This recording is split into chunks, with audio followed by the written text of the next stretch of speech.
gi-confirm yun mismo sa asawa ni Duterte mapar nga si Hanelet Abansena nga ilag yung ibaligya ang balay ug yuta nga to sa Davao kay tungod kanang wala na kuno nagpuyo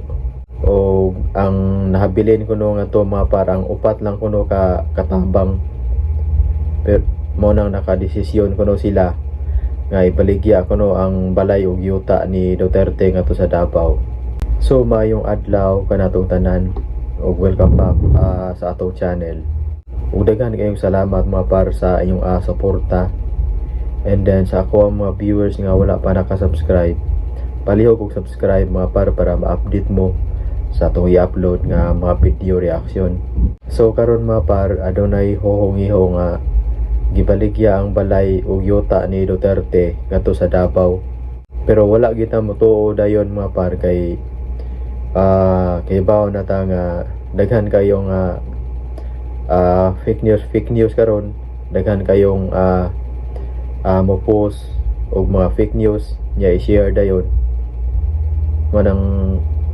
wala kita dayon motuo mga par nga ibaligya ang balay ug ang yuta ni Duterte ngadto sa Davao. Pero gi-confirm yun mismo sa asawa ni Duterte mapar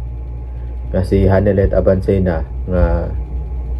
ilag yung ibaligya ang balay ug yuta ngadto sa Davao kay tungod kanang wala na kuno nagpuyo o ang nahabilin kuno nga to mga parang upat lang kuno ka katabang pero mo nang nakadesisyon kuno sila nga ibaligya kuno ang balay ug yuta ni Duterte ngadto sa Davao kay sayang kuno wala na kuno nagpuyo. Unya nagka lain-lain ang mga komento sa mga katawahan mapar kay kini kuno pagbaligya kuno sa balay ug yuta ni Duterte ngadto sa Davao strategy lang kuno kay para lang kuno haron ingnon ang pamilyang Duterte nga walay kwarta mo nang ibaligya kuno ang balay ug yuta kay strategy lang kuno sa mga Duterte mga par matud pa sa mga haters sa mga Duterte. So nasa moingon nga gibaligya sa asawa ni Duterte ang balay ug yuta kay tungod dili na kini mapuslan kay ang nagpuyo nga to ang mga katabang na lang. Pero wala kita motuo dayon ni ana mga par kay